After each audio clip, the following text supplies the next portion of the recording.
So, Dan, magay ka naman. Dan, ngayon nakikita ka ng lahat ng tao na nakasama ni Liza sa kanyang 18 years ng buhay. Kailan ba kayo nagkakilala ni Liza? Kakilala kami nung nag-shift tayo. Dan, ano naman ang first impression mo sa kanya? First impression ko kay Lai, siya, batang-bata. Parang wala pang muwang sa mundo. Kala mo yung freshman. Kala mo ga-apply lang. Yung pala mag-shoot na pala, mag-second na pala.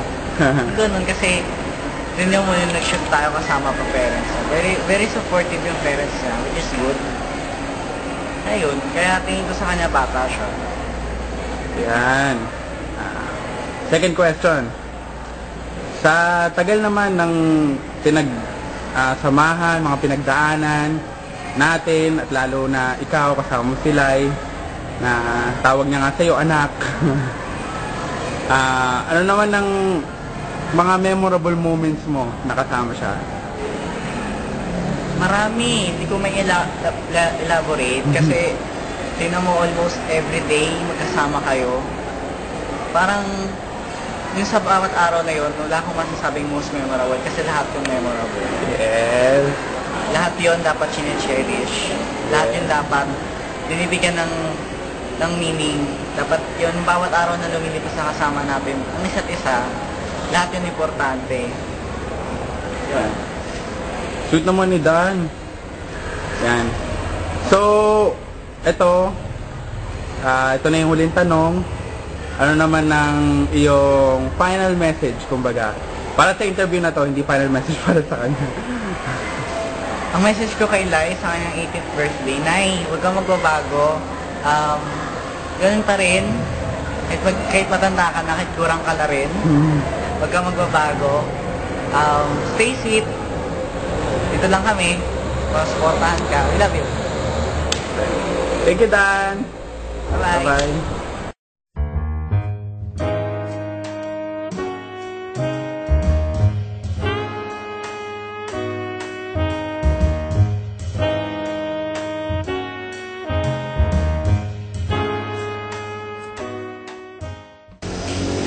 Oh, Michael! Nandiyan ka pala.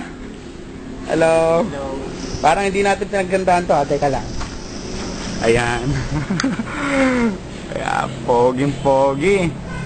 Alam mo na ba kung para saan tong ginagawa ko dito? Tungkol saan? Sa birthday ni Liza. Yes. Ano naman masasabi mo kay Liza? Message mo sa kanya? Message ko. Tapos sinabi mo muna para alam ko sasabihin ko. Happy birthday. Sana maging mabuti kang bata. Ayun lang, ang tipid mo ha. Oo. Sana lumaki ka pa. Ano naman ngayon?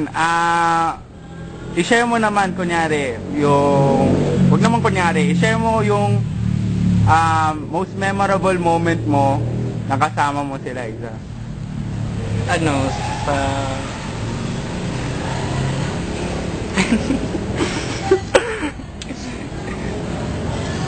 Sa ferry. Sa ferry o bakit? Ano sa ferry? Wala, masaya, malamig. Tapos umuulan. Tapos tinanong niya kung nagba-vitamins daw ba ako. Sabi ko, oo. Enervon pa yung vitamins ko nun. Tapos siya rin daw. Bakit mo naman napili yung ferry? Sa lahat ng, kumbaga ng mga pagkakataon na kasama mo si Liza. Hindi, yun kasi una ko naisip. Pero hindi talaga yung pinaka-memorable. Pero yung sa ferry, kasi sabi niya unang beses niya raw sumakay doon. Ako rin unang beses ko rin sumakay doon. Kaya masaya. Ay, yes. Meron kayong common na first experience, kumbaga. Yan. Sweet naman. So, ito, may isa pa akong tanong. Ano naman yung first na impression mo sa kanya nung nakita mo siya or nung nakilala mo siya? First impression ko, matalino siya. Pero yun pala hindi. Saka masipag. Ay, baka... Yun pala hindi. Baka girahin ka, tingnan mo. Second impression ko naman. O may second pa pala. Hindi, wala. First lang. Ayan. So, anong message mo para kay Liza sa kanyang 18th birthday? And anong wish mo para sa kanya? Liza, happy birthday sa'yo. Sana huwag ka na magkasakit. Magpalakas ka para humaba yung buhay mo. Okay.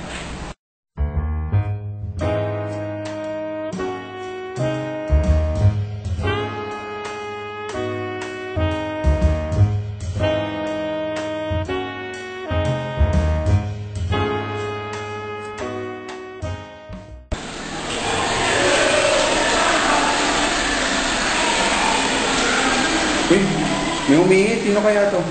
Hoy! Bakit? Anong meron?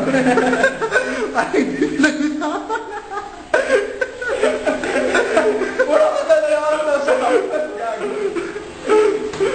Ayan. Alam mo masasabi ko kay Lai? Hindi pa nga ako nagtatanong eh. Tanong mo lang, alam mo na. O yan.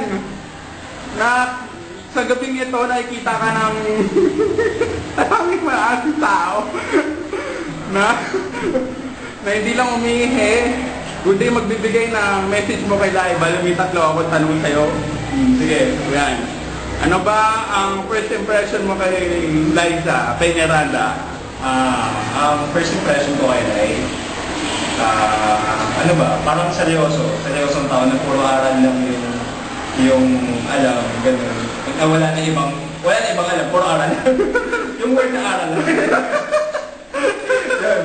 Tapos, pero yun pala, loko-loko din. Mas maloko pa sa akin. Oo, tama ka dyan.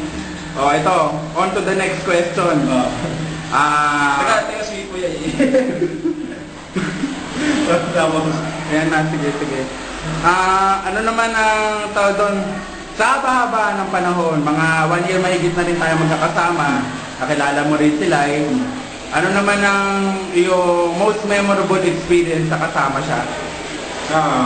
most memorable experience. Tingin ko, yung mga oras na pareho kami problemado. Alam nila yun eh. Tsaka about sa love life. Na pareho kaming ganun. Tapos, basta yun. Yung pareho kaming problemado na walang ibang nagtulungan. Kundi kami dalawa lang. Yes naman.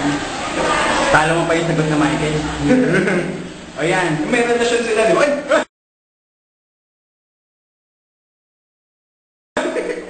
Ay! Naku na. Sorry, nadagas ako na may relasyon sila. Ethan Prince! Ayan. Last question. Pero di naman na talaga to parang question. Ano lang, message mo at saka wish mo dahil si Liza ay 18 na, legal na, marami nang pwedeng gawin. Ayun, bale, una sa lahat, happy birthday. Tapos, yun, siguro hanggang matapos tong buong pag-aaral natin, tayo pa rin magkakasama. At yun, yung katulad ng nakagawian natin pag may problema, yun, nandito pa rin ako. Tsaka, ano ba? Pag may kailangan, basta ganun, kahit ano, basta lumano, di ba? Best friends. Okay. Di ka man lang mag-happy birthday, nag-happy birthday ka naman. Happy birthday nga eh! O sige, bumalik ka na doon, umihi ka na ulit. Gusto ko mo pa ako magdala ko. Sige, bye-bye.